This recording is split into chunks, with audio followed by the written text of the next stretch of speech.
This is the Government Week in Review for the week ending Friday, December 1st, 2023. I am Sherry-Ann Noel. In the headlines, Finance Minister Honorable Dennis Cornwall to present the 2024 estimates at Parliament House on Monday. Old Grenada, New Grenada, One Grenada. We get set for the Camahorn Folk Festival 2023. 3 days of song, drums, music, and everything else that defines us as a people. December 8th to the 10th, 3 days of fun-filled activities such as bus terminal. We're kicking off on day 1, December 8th, with the opening ceremony, Flambeau March, and a host of cultural items. Day 2, Saturday the 9th, it's all day. We start with breakfast from 6 a.m., beach activities, traditional mass, music night, featuring some of the Caribbean's legend, Lord Nelson, along with Pink Panther, Boise, Woodsman Kelly, Lady Cinti, and more. Then on day 3, Sunday, December 10th, it's Folk Night, as we welcome La Catco Dance Company from Jamaica, traditional drumming, school for choir, folk dancing, and don't forget, embedded into the Camahorn Folk Festival on Saturday and Sunday, the Buy Local Expo, organized by the Ministry of Trade. So grab your friends, the entire family, and head on to the Sutters Bus Terminal for the Camahorn Folk Festival 2023. Brought to you by the Ministry of Education, Youth, Sports and Culture. Follow us on social media for more info. Welcome back. Minister for Finance Honorable Dennis Cornwall will present the 2024 estimates of revenue and expenditure at Parliament House on Monday, December 4th. It will be his first presentation since his appointment as Minister of Finance earlier this year. Following the minister's presentation, 2 bills will be tabled before the House for first reading and remaining stages. They are the Appropriation 2024 Bill, 2023, and the 2024 Budget Loan Authorization Bill. The 2024 budget will be presented under the theme Grenada at 50, Empowering Our People, Transforming Our Nation. The debate will be carried live on GIS on December 7th and 8th from 9 a.m.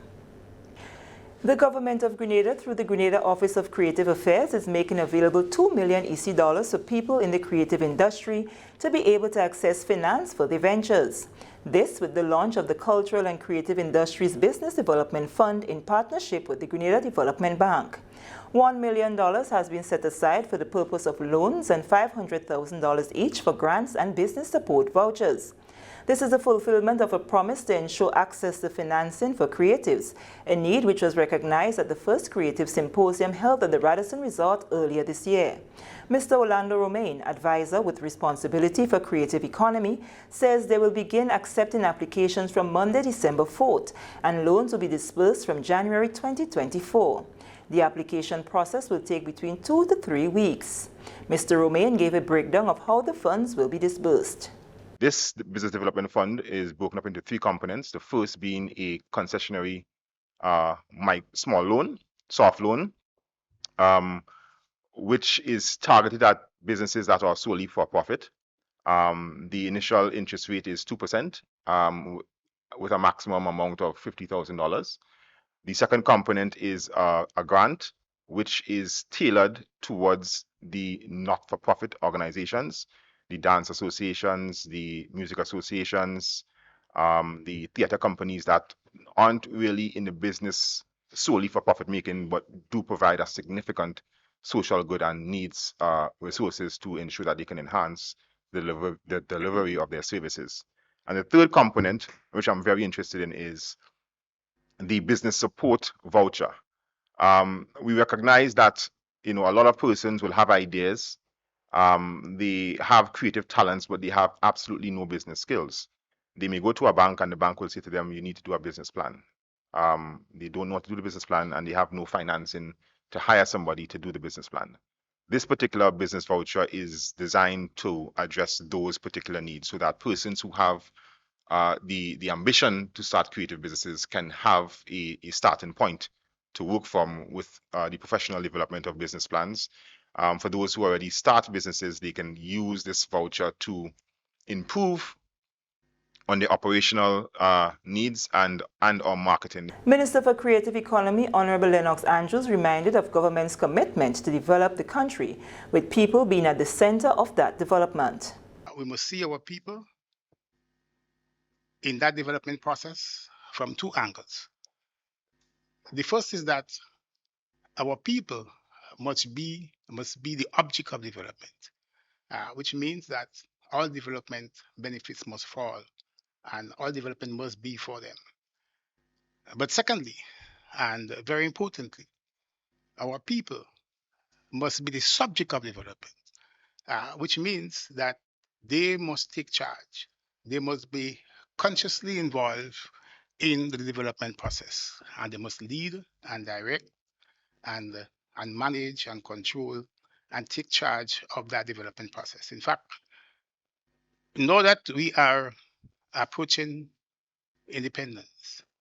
One aspect of the independence that we have to work towards ensuring is economic independence. And economic independence means that as a people, we must be in a position where we can not just simply produce goods and services for our consumption, but be able to pay for those goods and services that we consume, but we don't produce. General Manager of the GDB, Royston Cumberbatch, says they have put measures in effect to ensure that the system is efficient and caters to the needs of those seeking loans.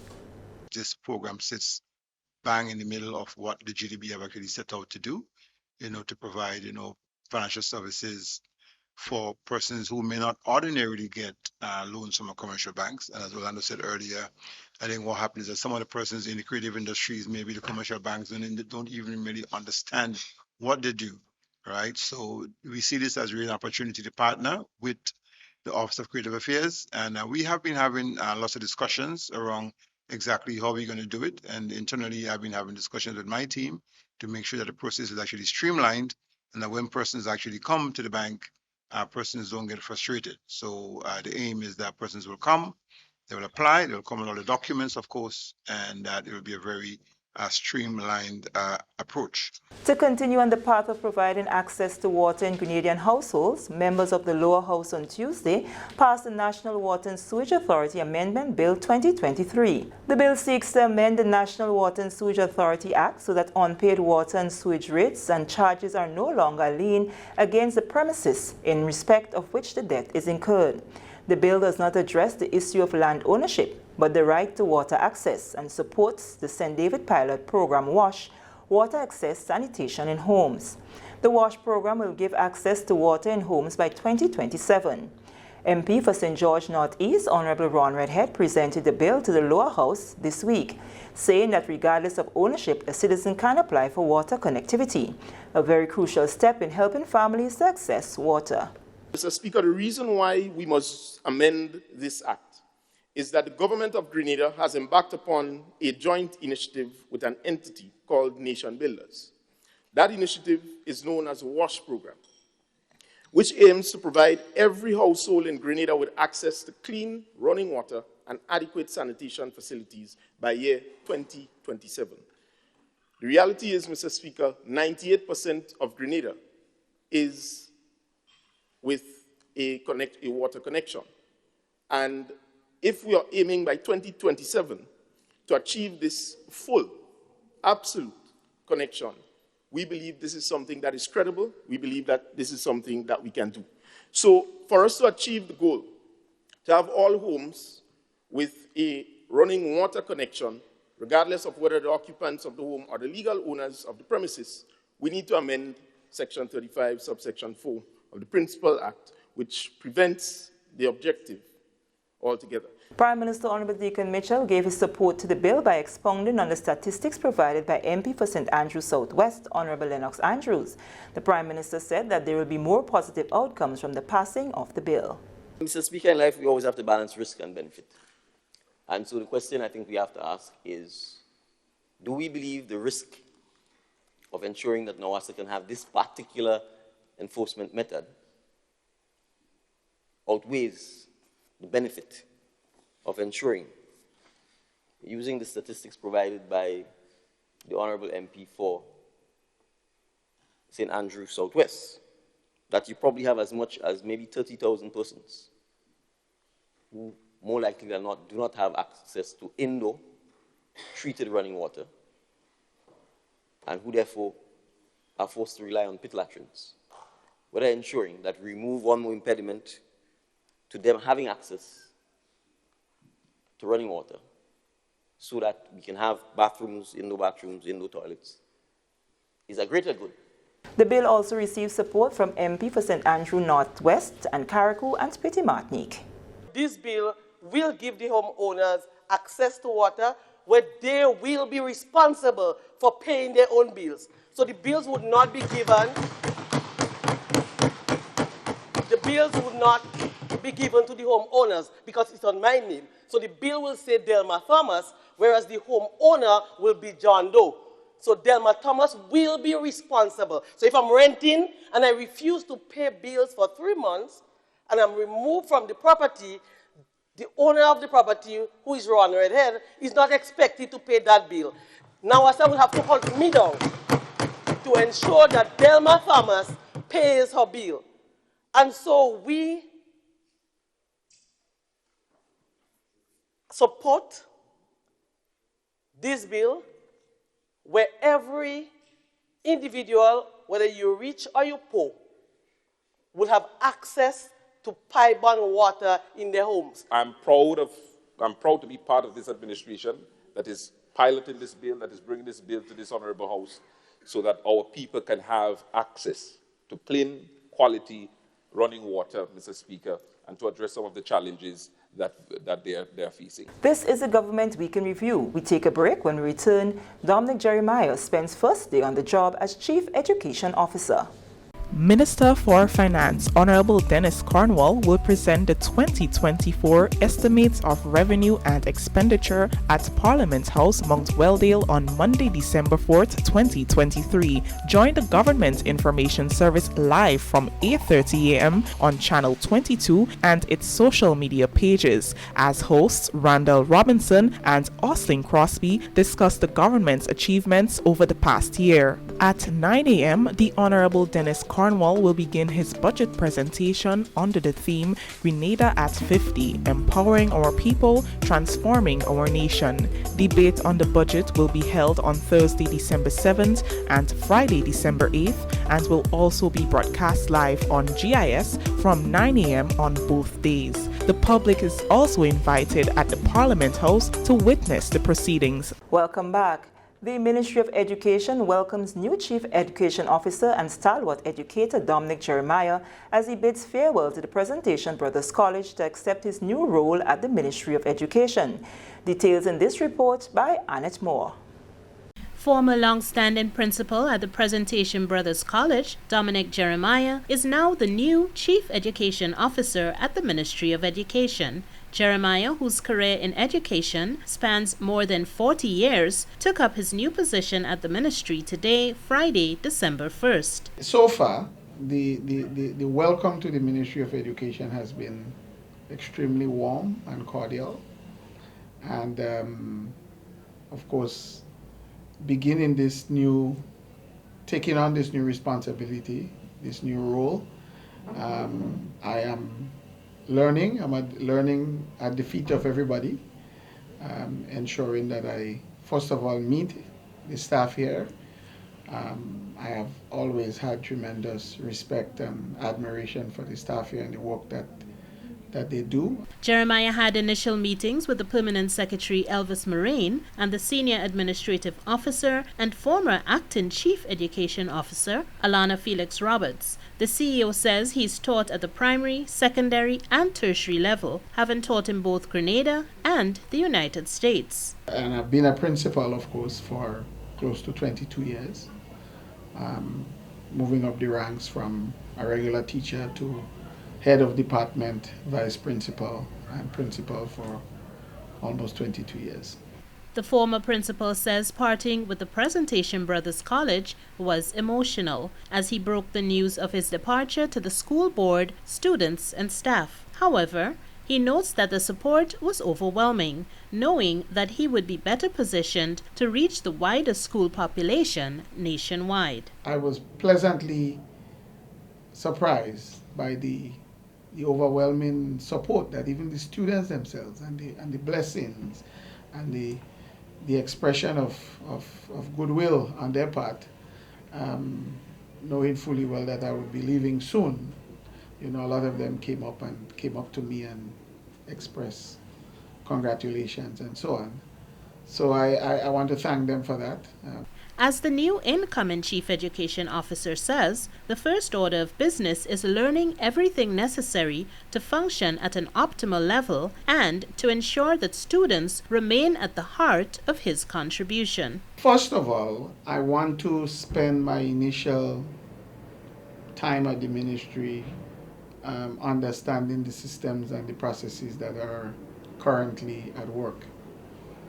I had a very good meeting with the PS this morning, and of course with the acting CEO to be appraised of everything that's going on in the ministry. These conversations will continue in the days ahead. So initially, I just want to get to meet people, build relationships with people who are here, learn what the issues are, and the ways in which I can support what is happening. Before I start articulating what my own vision is and my own best practice, if you want to call it that, I first of all want to understand what's happening. Jeremiah shared some of his intended areas of focus. I think there are three things that will animate my own thought as I go forward. The first is that it has always been my practice that the student is at the heart of the educational process. So everything that we do is geared towards the all-around development of the student. And of course, the other group of persons who help that happen are the teachers. And so teachers are very, very important in ensuring that the educational outcome for the students are achieved. And so in whatever way we can support and help to develop our teachers, we want to make sure that we do that. And then, of course, thirdly is the policy direction of the Ministry of Education. All those things that will make education happen in a way that will improve the overall quality of life in Grenada, will improve the economy, will improve the cultural life of our people. He says forming strong relationships with parents and other stakeholders is also critical. The Chief Education Officer believes some of the recent policy initiatives, such as the free tuition policy and the expansion of TVET in schools, are well placed. He is excited to see the changes unfold. I think the students and the system have an advantage in that these things are now available. I'm particularly excited about the addition to the curriculum of Grenadian history, the text that has been produced, and I hope that more of that kind of work would happen. And of course, everyone wants to know if the work with the PVC choir and Jeremiah's love for the arts will impact other schools now that he's in a position to oversee the education sector. I would like to see more of our students involved in the arts. I would like to see, for example, the return of the Festival of the Arts, because these things have a way of, helping us grow and develop and become fully human. So it's not about, education is not just about certification. It's about all those experiences we have, that the collective experiences that we have that help us to become better human beings. He isn't expecting his role to be a walk in the park and is ready to make a meaningful and positive contribution. I am under no illusion that everything will just be magical, but I would be happy if you keep me in your prayers, and so that I can do what has to be done. For the GIS Week in Review, I'm Annette Moore. Thank you, Annette. The issue of illegal firearms in the hands of young adult males in Grenada is a cause for grave concern. That's according to Acting Commissioner of Police Don McKenzie. He made the startling revelation during the RGPF's Yuletide press conference on Monday, when he highlighted the fact that of the 18 homicides registered for the period January to October 2023, 6 were gun-related. Commissioner McKenzie says while the RGPF has yielded some success during the period, the statistics are alarming compared to the said period in 2022.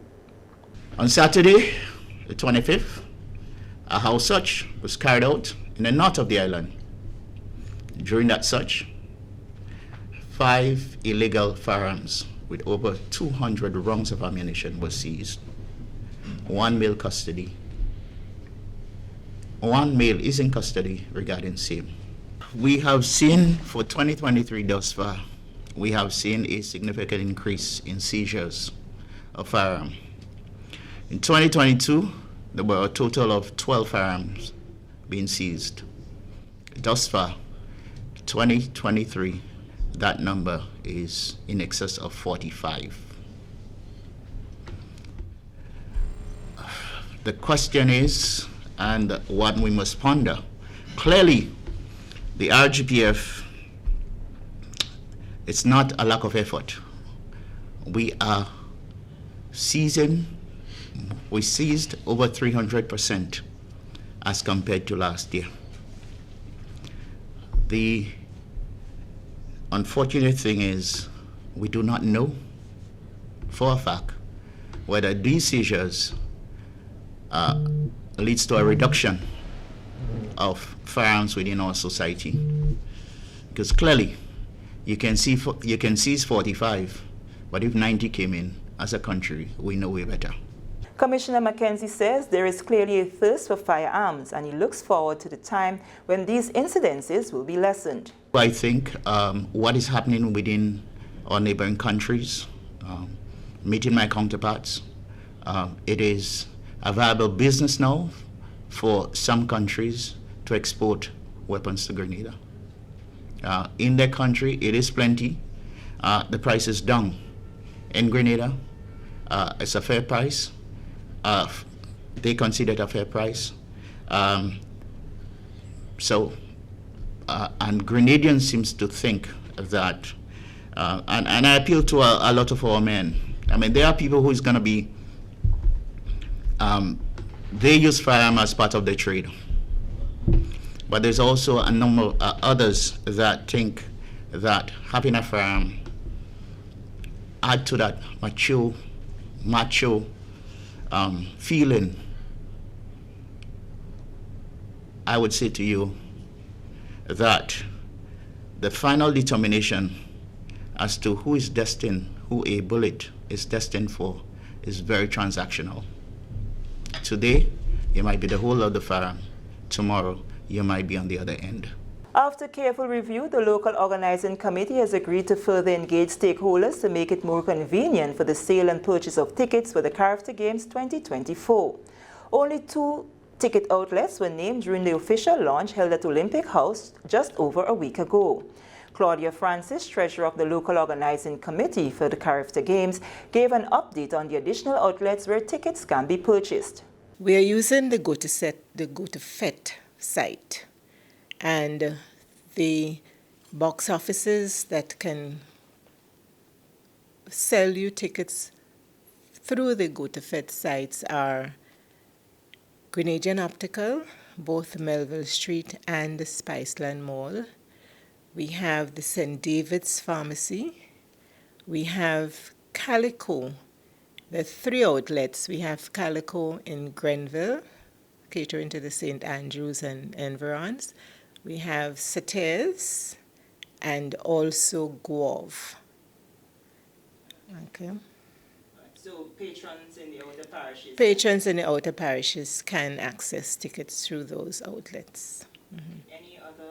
The tickets, I should say at this point, requires you to have an instrument like your cell phone that you can load it on. You either take a picture of it or it can be emailed to you if you have an email address. For individuals who may not have access to a mobile device with the available technology to make the purchase, Francis says the LOC is looking at another option to facilitate that process. We are very concerned about those persons, and we are in the process of coming up with something that would accommodate them. Because at the moment we do not have any physical tickets. But once the demand is there, because a lot of people have cell phones, but there's some people, as you say, who don't. In that case, we're going to organize some means of their getting their tickets, because we don't want anybody not being able to access tickets. Ms. Francis also shared a detailed update on the various tiers of tickets that will be sold. We have decided that the price of the tickets would be as follows. The bleachers would be $20 with a season ticket of $50, and that's any of the bleachers, A or B. The secondary pavilion, the tickets would be at $30 with a season ticket of $80. The main pavilion, the daily ticket would be $50 for the general area and $140 for the season tickets. Also in the main pavilion, we have 2 finish line areas. We have finish line lower, A, 196 seats are available there at $100 daily and $280 season. And finish line B, also in the main pavilion, the seats there are $75 daily and $205 season. The official sale of tickets began on December 1st. We take another break. When we return, National Organizing Committee launches Schools Mobile Museum. Your new GREN bill is even easier to read and still has all the valuable information you need to track and manage your usage. Hey Mom, okay, your friendly tech support is here. So you got the new GREN bill? Let's take a look.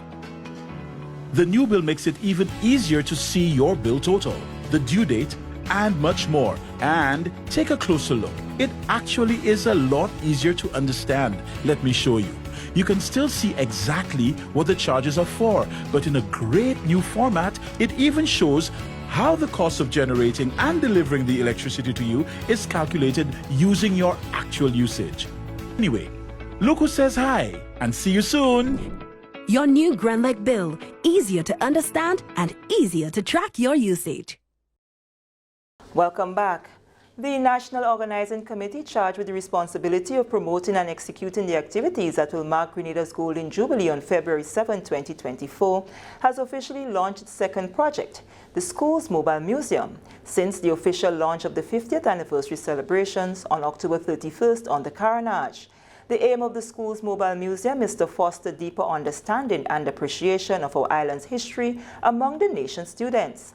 The launch took place at the St. George's Anglican Senior School, an institution that bears years of history, being one of the first education institutions in Grenada. Head of the National Organizing Committee Secretariat, Gail Purcell, says the idea for the mobile museum was born out of discussions that happened among NOC members and the work of many of our educators, historians, and people of our heritage who serve on subcommittees of the NOC.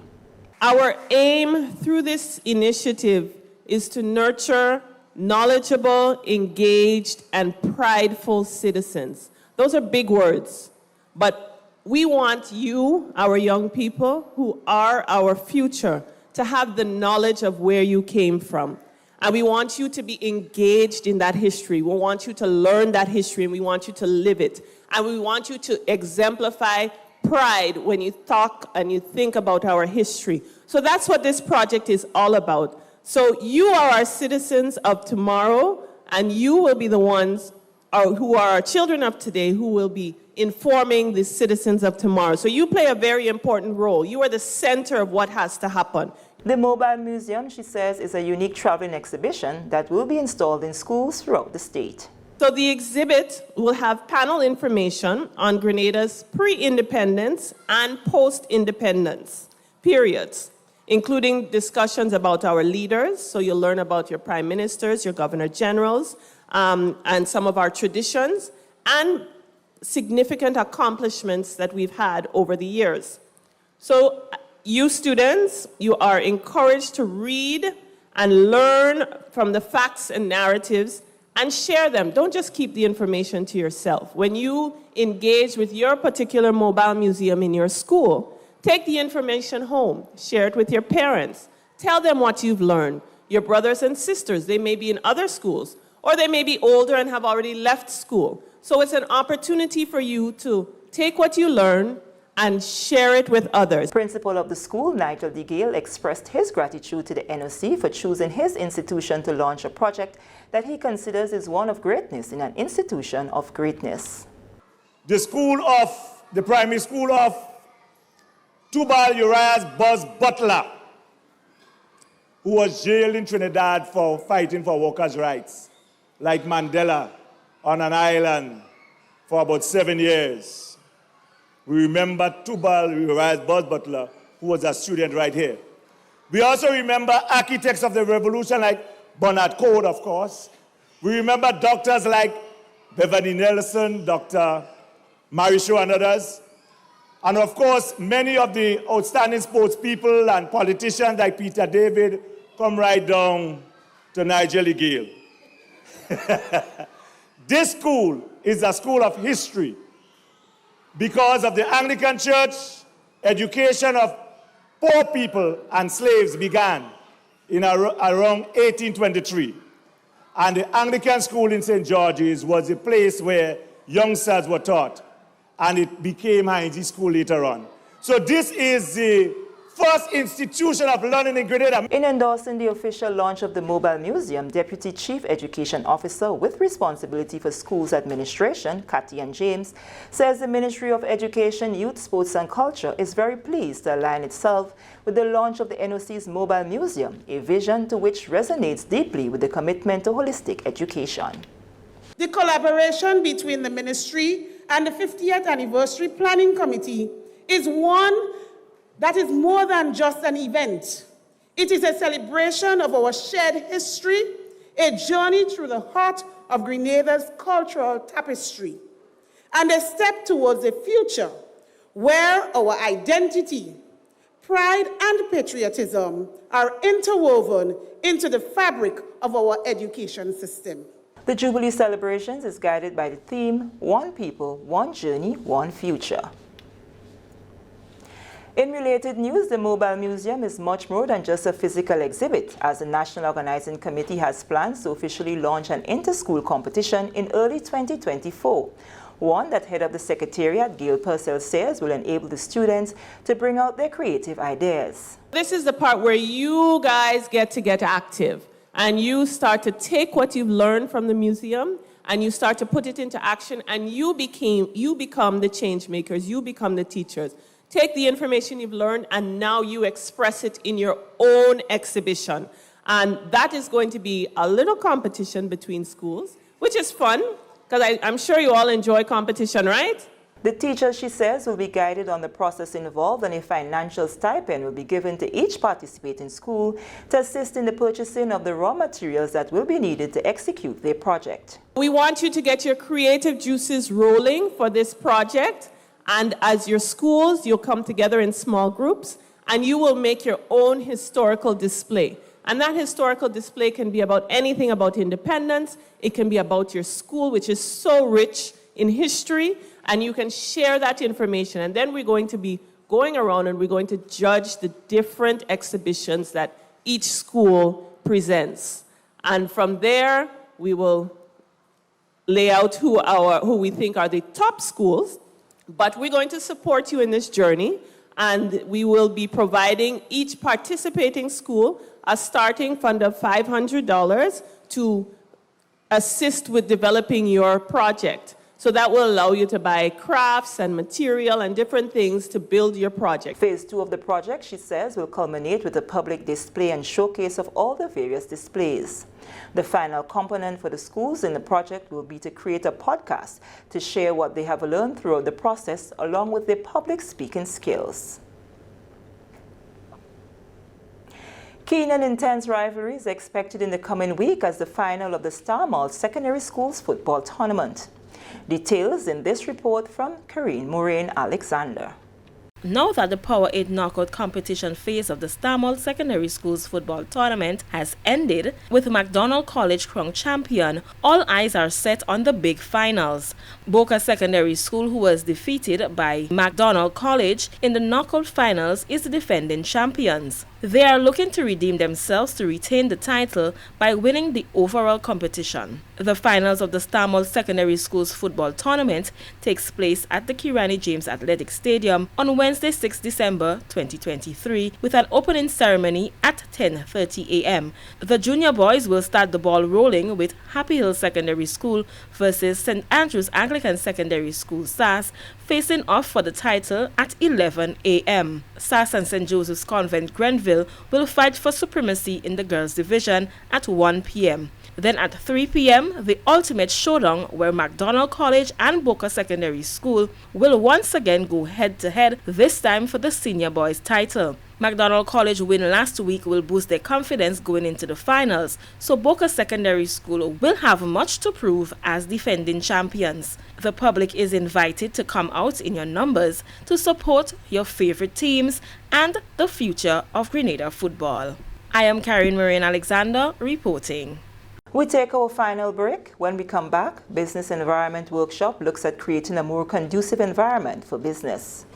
Climate change is real, bringing hotter days and less rain. Less rain means less water, so it is crucial for all of us to conserve water at home. When washing my fruits and vegetables, I use a bowl of water, and later I reuse it to water my plants. This is how I save water at home. What are you waiting for?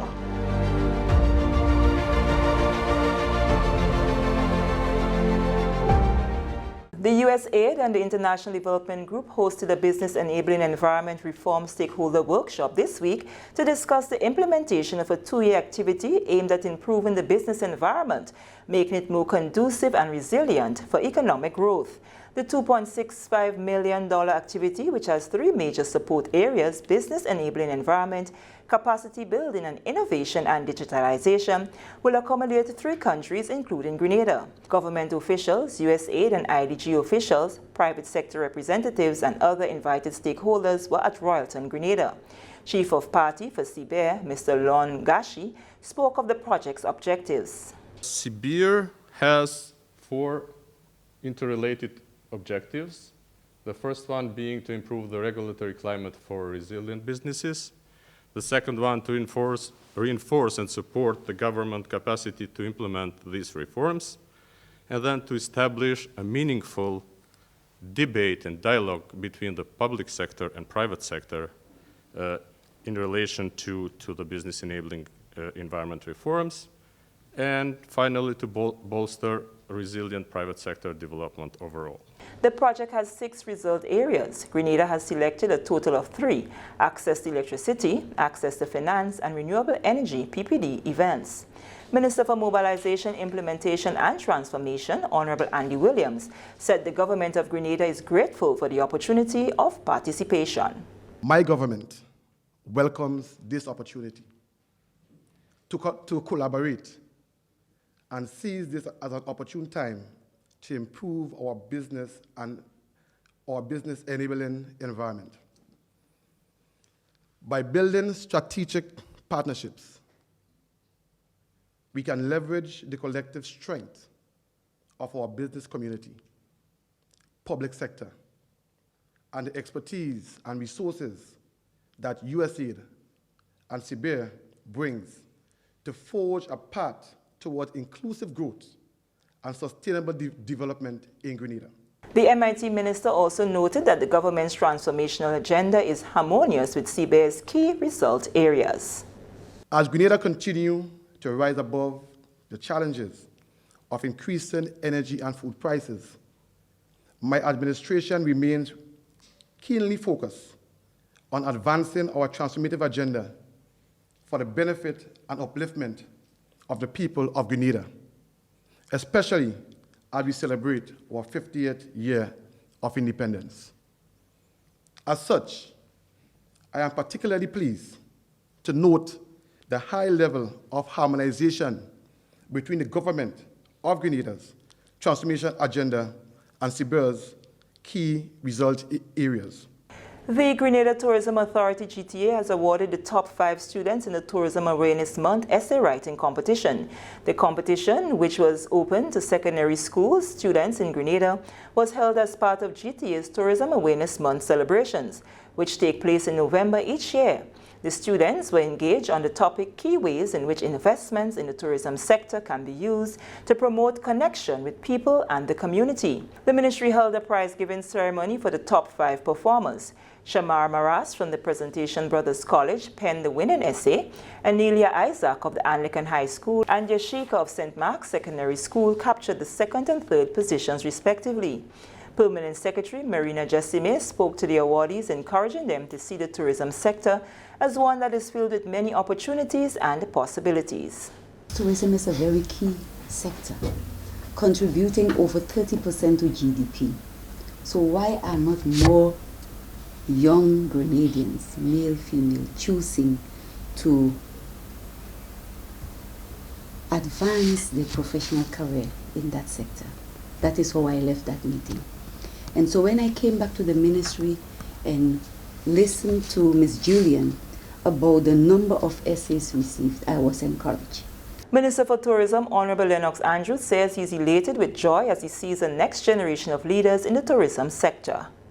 I am indeed moved, I am touched, I am motivated, I am animated, I am stimulated and captivated.